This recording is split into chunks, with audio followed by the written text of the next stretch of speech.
One of the more famous comments by Rashi is that when Yitro goes to Moshe Rabbeinu, Rashi stated that this, as in when Yitro went to Moshe Rabbeinu, happened after the Ten Commandments were given. This is one of the places where the Torah is, according to his view, not in chronological order. If one reads the verses, it does seem to leap out of the pages, and seems that there really isn't a better explanation. Ramban, Nachmanides, who lived after Rashi, slightly after Rashi, does not agree. So let us explore this as briefly as possible. Perhaps Rashi was talking to his generation, surrounded by Christians living in the middle of France, border with Europe, Central Europe. The Jewish people he grew up with and lived with came into contact with, at least the boys, knew Tanakh. They probably knew various parts of Mishnah. There were taxes against the Jews, there were pogroms. As a professional inventor, a winemaker, he also came into contact with important Christians of his times. He lived in between the Crusades, when the Christian church organized people to march from Europe to Jerusalem, and along the way killed Jews and other infidels.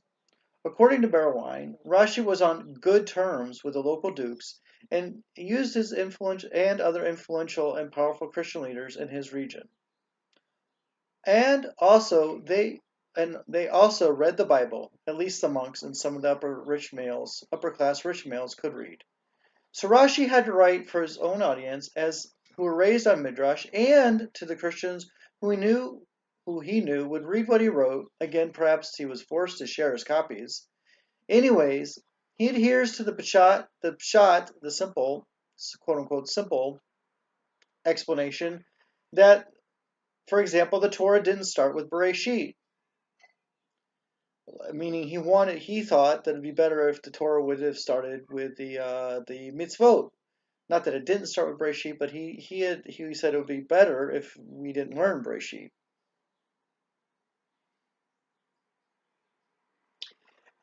After what he says about Yitro coming later after Sinai, perhaps his views and opinions could be seen in light of when he lived, the questions he received, which leads to Ramban, Nachmanides.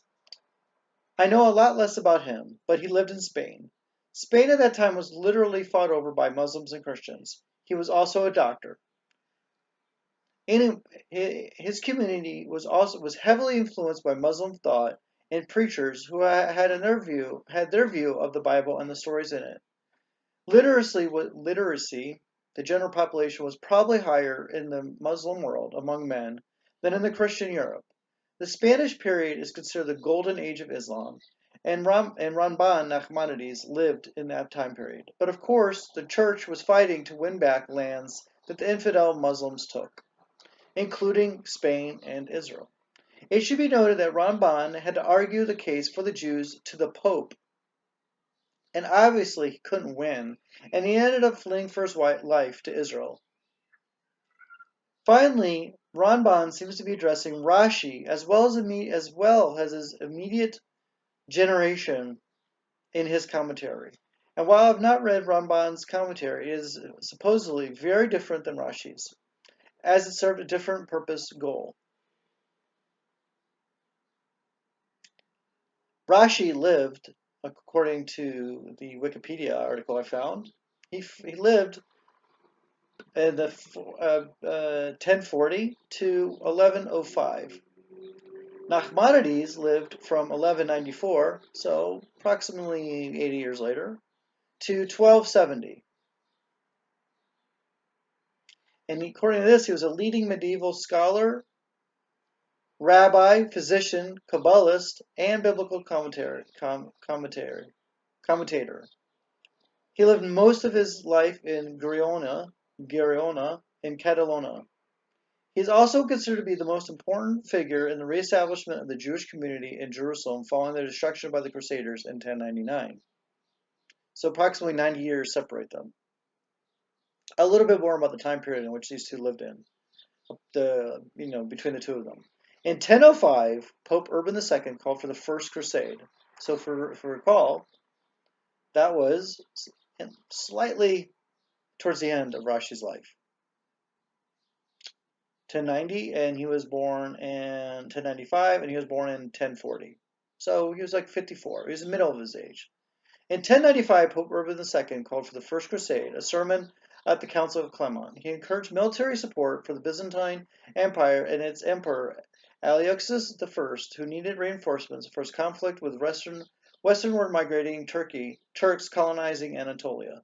One of Urban's aims was to guarantee pilgrims access to Eastern Mediterranean holy sites that were under Muslim control, but scholars disagree as to whether this was a primary motive for Urban or those who heeded his call.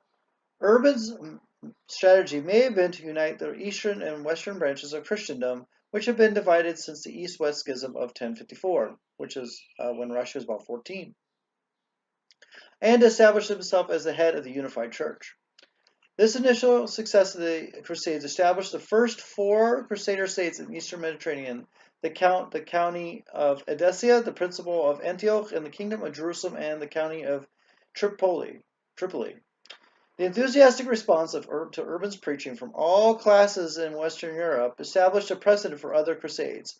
Volunteers became crusaders by taking a public vow and receiving plenary indulgences from the church. So they would get rewards, and either here and now rewards or rewards in the spiritual world, which they believed they were going to get. Some were hoping for a mass ascension into heaven at Jerusalem, or God's forgiveness for all their sins.